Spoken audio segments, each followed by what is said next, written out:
Wow, wie krass. Ich will gar nicht aufhören.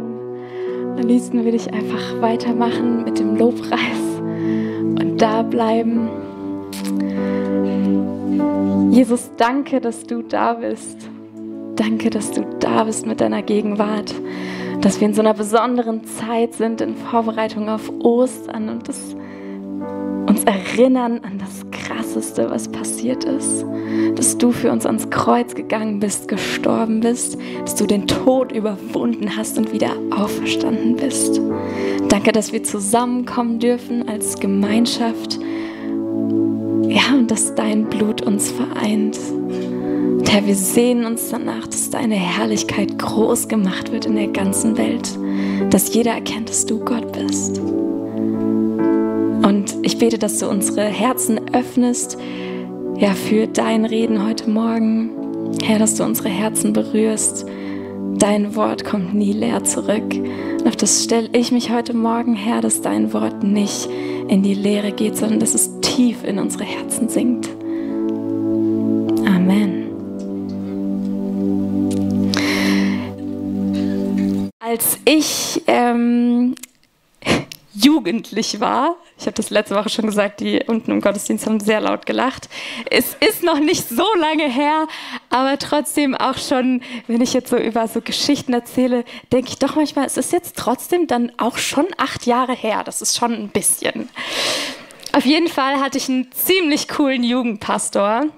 Der hieß Marvin. Ich hatte 2 coole, aber von dem ich heute erzähle, das ist der Marvin.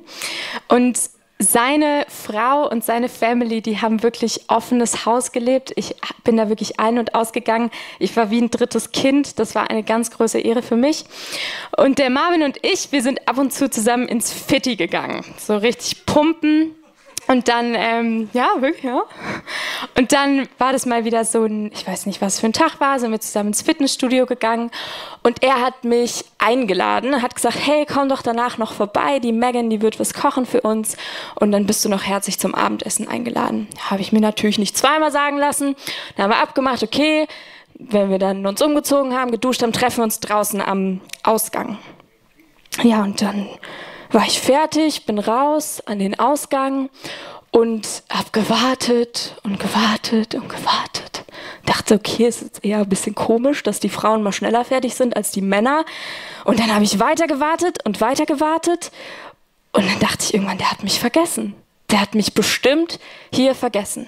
Und dann habe ich so mein Handy gezückt, wollte ihm gerade schreiben und dann kommt er so mit seiner Tasche rausspaziert mit einem breiten Grinsen auf den Lippen. Und ich so, Marvin, was hast du gemacht? Und er sagt, ach Melli, komm mit, ich erzähl dir das auf dem Weg. Weißt du, gerade in der Umkleide, da war ein Mann und der hatte so eine Knieprothese an und dann kam ich mit ihm ins Gespräch und der hat mir erzählt, dass er einen schlimmen Unfall hatte und gerade in Recovery ist und hey, dann habe ich ihn gefragt, ob ich für ihn beten kann. Und dann habe ich für ihn gebetet und dann habe ich danach noch das Evangelium mit ihm geteilt. Hey, das war voll der Hammer. Sorry, dass ich ein bisschen zu spät kam. Und für mich, das war unglaublich. Ich habe mit allem gerechnet, aber nicht damit. Ich habe mit allem gerechnet, aber nicht damit.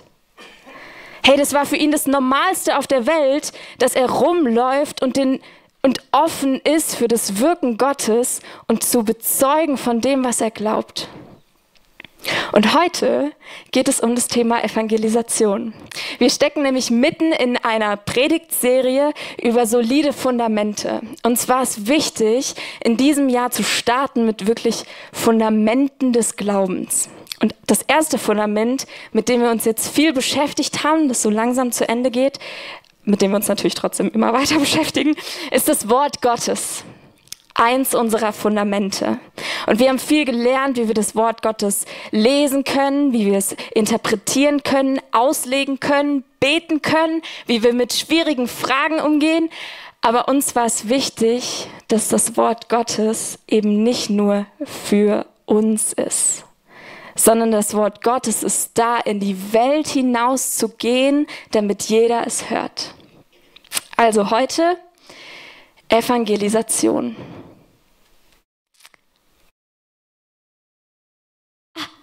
Ja, es geht. Ich weiß nicht, was dieses Wort bei dir auslöst.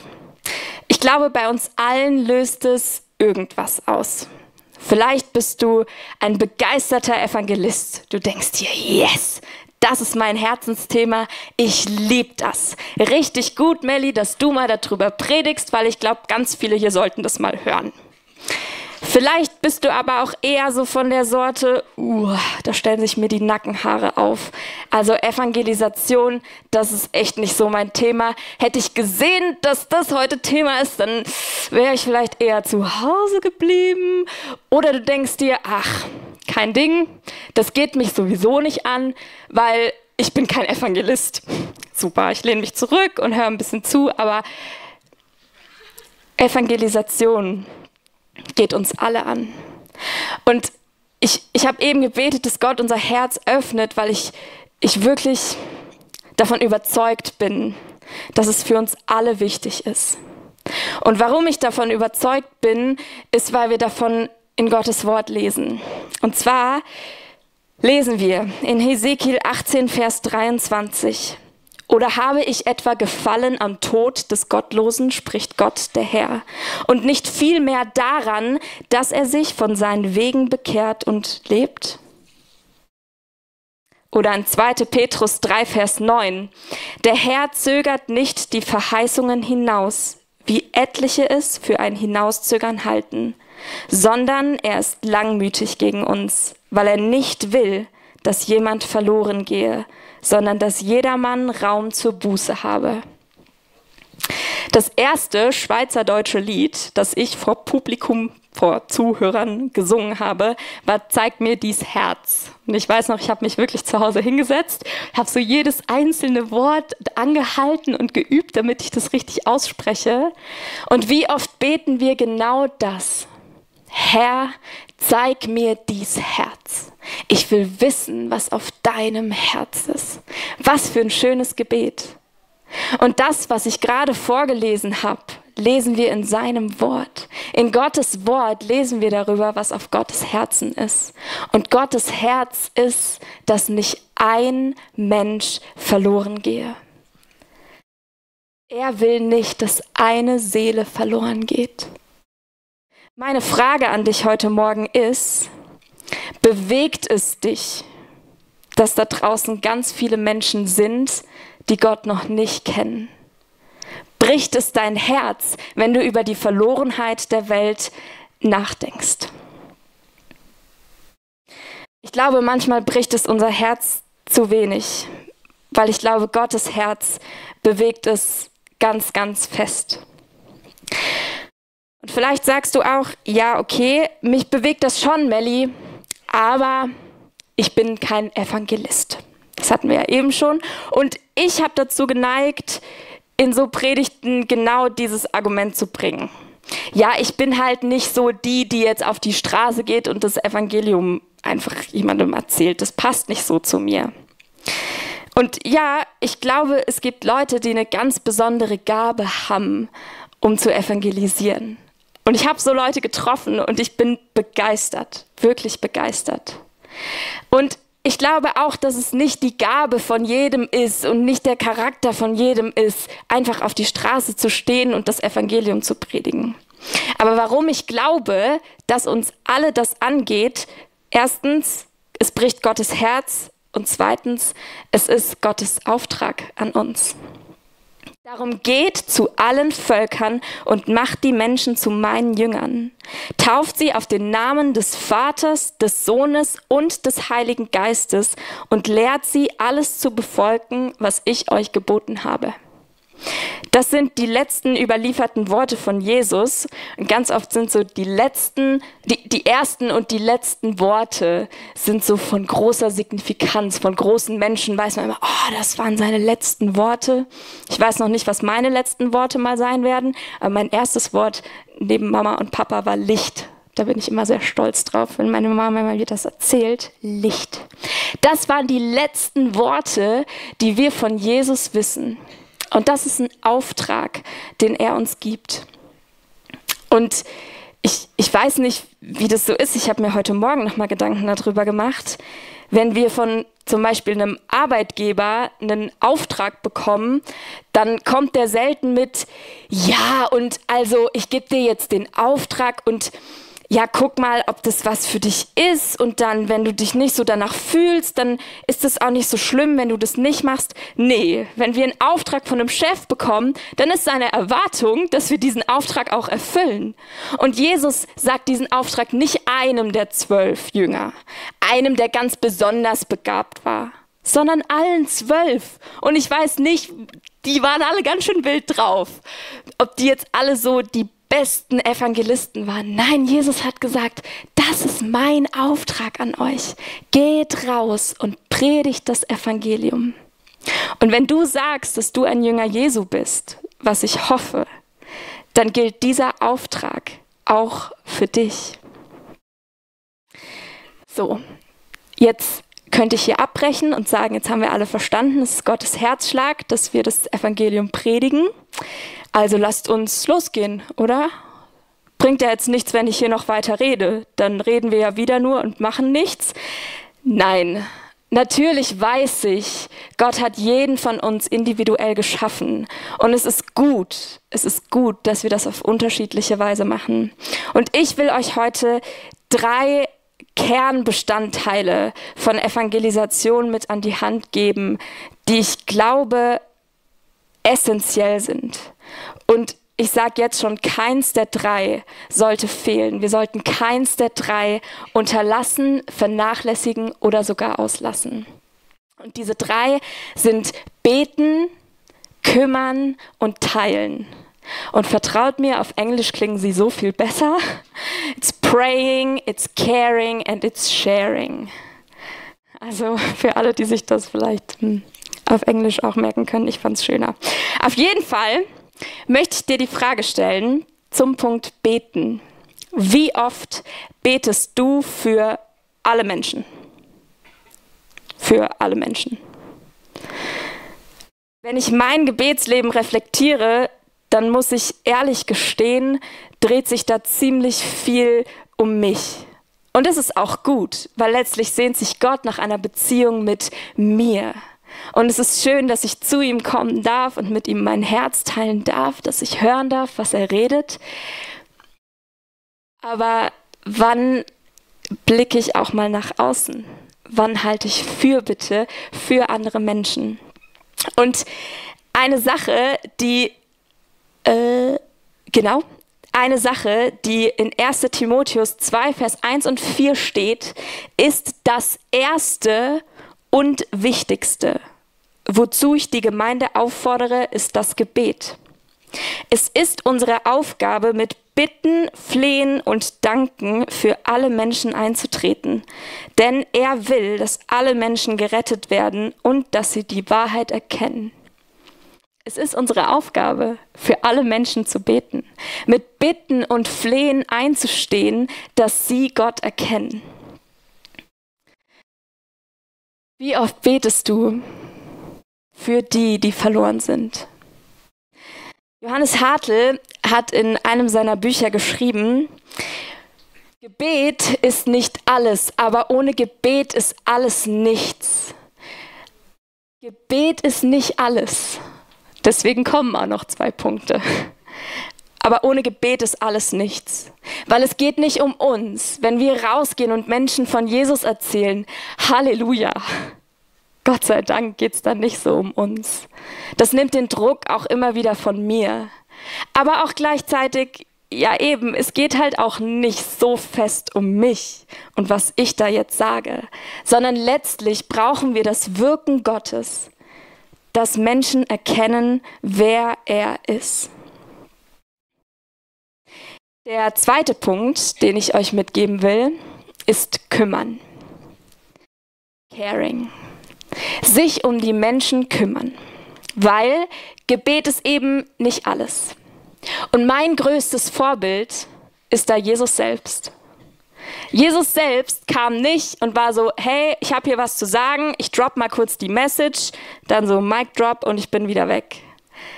Nee, weil Jesus genau wusste, Meine Worte, das, was ich rede, muss sich in meinen Taten widerspiegeln, sonst sind meine Worte leer. Meine Worte sind leer. Und wir bringen das Evangelium der Liebe, eine Liebesbotschaft, eine Hoffnungsbotschaft. Und Jesus war bei den Menschen, Jesus hat sich um sie gekümmert. Er hat sich hingesetzt, mit ihnen gegessen, ihnen zugehört, sich für sie interessiert. In den Nöten, da wo die Menschen waren, da ist er hingegangen, hat sie geheilt. Ich stelle mir so oft vor, Jesus Augen müssen so gebrannt haben vor Liebe für die Menschen. Ein Blick von Jesus muss so gefüllt gewesen sein von Liebe. Und dann hat er ihnen eine Botschaft gebracht.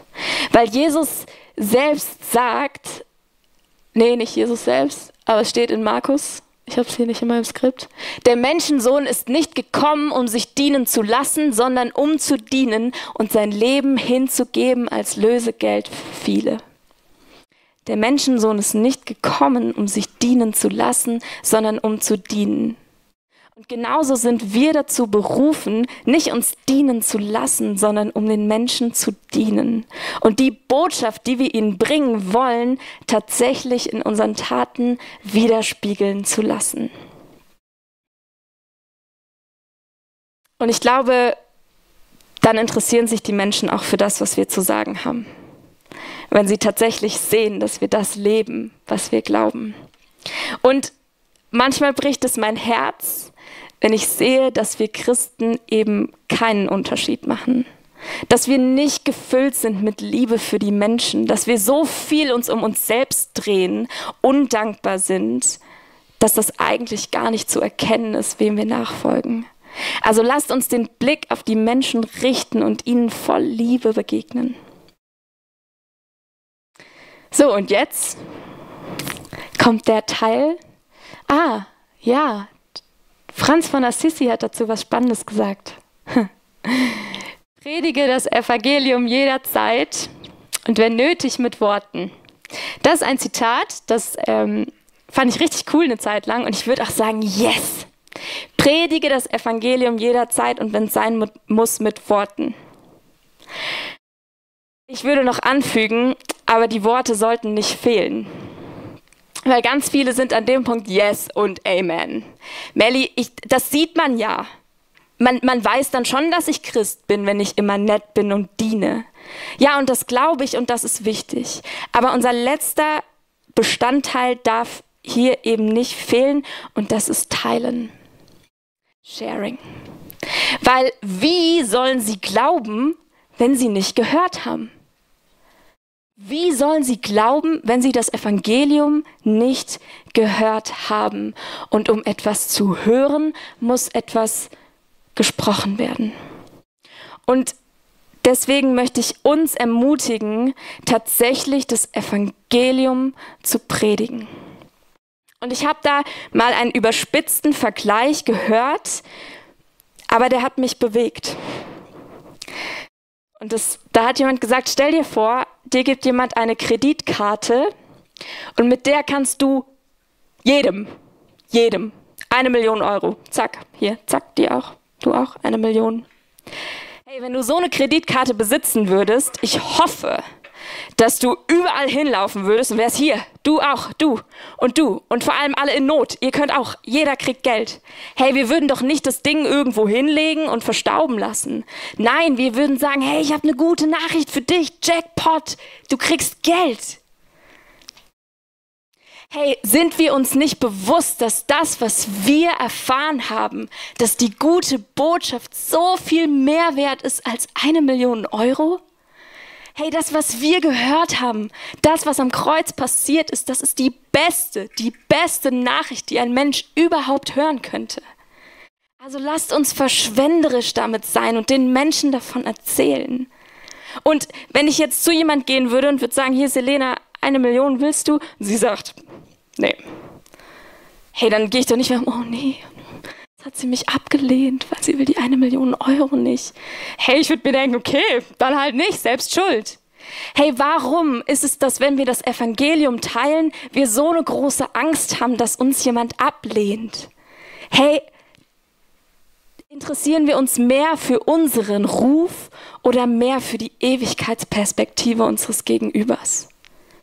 Interessieren wir uns mehr für uns selbst oder für die Ewigkeitsperspektive eines anderen Menschen?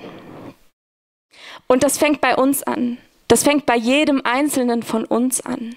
Denn wovon das Herz voll ist, davon geht der Mund über. Wovon unser Herz voll ist, davon werden wir nicht aufhören zu reden. Wovon redest du? Wovon ist dein Herz voll? Und ich glaube, vieles kommt aus der Zeit mit Jesus, aus dem Lesen von seinem Wort, aus dem Betrachten von ihm, über das wirklich Nachdenken über das, was er für uns getan hat. Also fassen wir nochmal zusammen. Lasst uns beten, lasst uns kümmern und lasst uns teilen. Wenn wir nicht für unsere Menschen beten, dann zeigt es was von unserem Herz. Wenn wir uns nicht um die Menschen kümmern, dann zeigt es auch was von unserem Herz. Und auch wenn wir nicht teilen, zeigt es was von unserem Herz. Jetzt wollen wir aber noch praktisch werden. Vielleicht denkst du dir jetzt, ja eben, ich bin irgendwie noch nicht ready, mein Herz ist noch nicht voll genug, ich muss einfach noch mehr und noch mehr Bibel lesen und mich noch mehr vorbereiten, weil jetzt gerade ich bin noch nicht gut genug. Ich muss noch ein bisschen perfekter werden, um zu teilen. Jesus, der hat nicht lang gewartet. Der hat die Leute direkt geschickt. Da war sogar ein Mann, da hat Jesus ein paar Dämonen ausgetrieben und der war dann so, oh, mega cool, Jesus, ich will dir jetzt nachfolgen. Und Jesus sagt Folgendes: Kehr in dein Haus zurück und erzähle alles, was Gott für dich getan hat. Er hat quasi gesagt, nee, folg mir nicht nach, zumindest nicht physisch, sondern geh zurück und erzähl, was du erlebt hast. Und das hat er gemacht. Da ging er zurück und verkündete in der ganzen Stadt, was Jesus für ihn getan hatte. Hey, das war Learning by Doing. Der hat was gesehen, da ist was passiert und Jesus hat gesagt, geh und erzähl, geh und bezeuge. Und ich glaube, jeder von uns hat was zu bezeugen. Jeder von uns hat ein Zeugnis zu erzählen. Also lasst uns gehen und bezeugen, was Jesus am Tun ist, wo er am Werk ist. Und wenn wir uns die 3 Punkte praktisch anschauen, dann können wir das auch ziemlich direkt in unserem Alltag umsetzen. Und weil ich euch nicht komplett überfordern will und sagen will, betet mal für die ganze Welt. Hey, wie wär's, wenn du für eine Person betest? Vielleicht jemand aus deiner Familie, der Jesus noch nicht kennt. Vielleicht jemand von deiner Arbeit oder in deinem Familienkreis. Lasst uns kurz Zeit nehmen, ins Gebet gehen und Jesus fragen, Jesus, wen legst du mir aufs Herz? Wen soll ich mitnehmen in die nächste Woche oder vielleicht noch länger und für diese Person beten? Wir nehmen uns kurz Zeit, schließt die Augen und hört auf das Reden des Heiligen Geistes.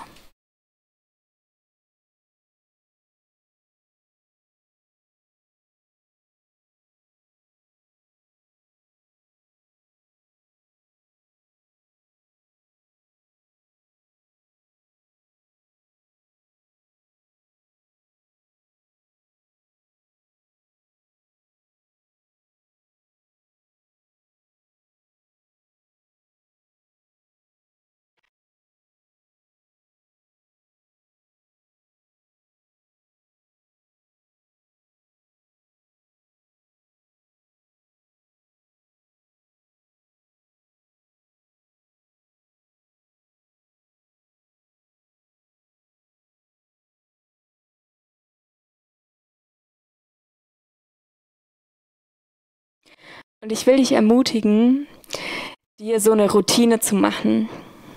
Jeden Tag 1 Minute oder 2 Minuten für diese Person zu beten und einzustehen. Und am besten macht man sich da so, entweder man stellt sich täglich einen Wecker im Handy oder du überlegst dir, wann Wann ist ein anderer Auslöser, zum Beispiel beim Zähneputzen? Das macht man sogar am besten gleich 2-mal am Tag. Da habe ich so 2 Minuten Zeit, da könnte ich für jemand beten.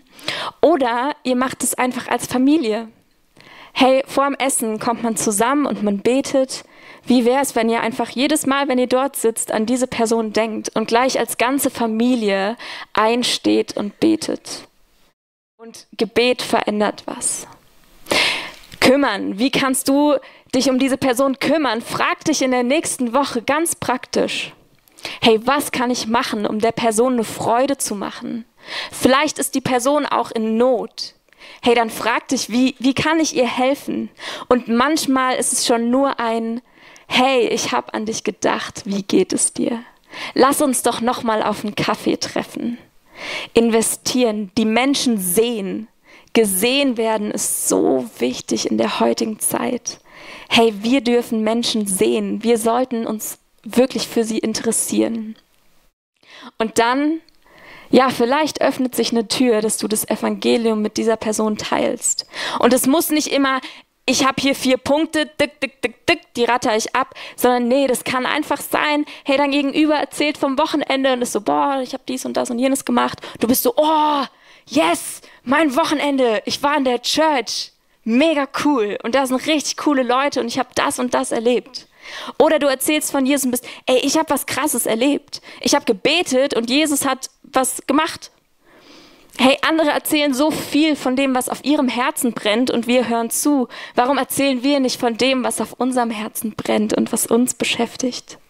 Vielleicht kannst du aber auch wie so ein bisschen Gesprächsstoff anregen. Auf der Arbeit vielleicht mal deine Bibel aufs Pult legen und mal schauen, was passiert, wenn da jemand eine Bibel auf deinem Pult sieht. Oder in der Mittagspause einfach mal die Bibel zücken und einen Psalm lesen und mit jemand dann dadurch über den Glauben ins Gespräch kommen. Hey, lasst uns wirklich als Licht in die Welt gehen und beten, Heiliger Geist, was hast du zu reden? Vielleicht beim Einkaufen mal anzudocken und zu fragen, Heiliger Geist, hast du ein Wort der Erkenntnis für mich, für jemanden hier? Soll ich vielleicht für jemanden beten und Zeugnis für dich sein? Und ich sehne mich danach, dass die Vision, die wir auch als Kreuzpunkt haben, von hier ausgeht in die Welt. Wir wollen Jesus berühmt machen in der Region. Und Gott will dich dafür brauchen. Also lasst uns als Licht hinausgehen in diese Welt. Wir steigen jetzt wieder ein in eine Zeit des Lobpreises und ich will dich wirklich ermutigen, vielleicht auch jetzt schon für die Person, die Gott dir aufs Herz gelegt hat, einzustehen und zu beten und mutig zu sein, das rauszutragen, was wir glauben. Nächste Woche feiern wir Ostern. Wir erinnern uns daran, was Jesus am Kreuz getan hat. Hey, auch das ist Anlass, mit Menschen über den Glauben ins Gespräch zu kommen. Also lasst uns hinausgehen, lasst uns ihn preisen, ihn groß machen, ja, mit Wort und mit Tat. Amen.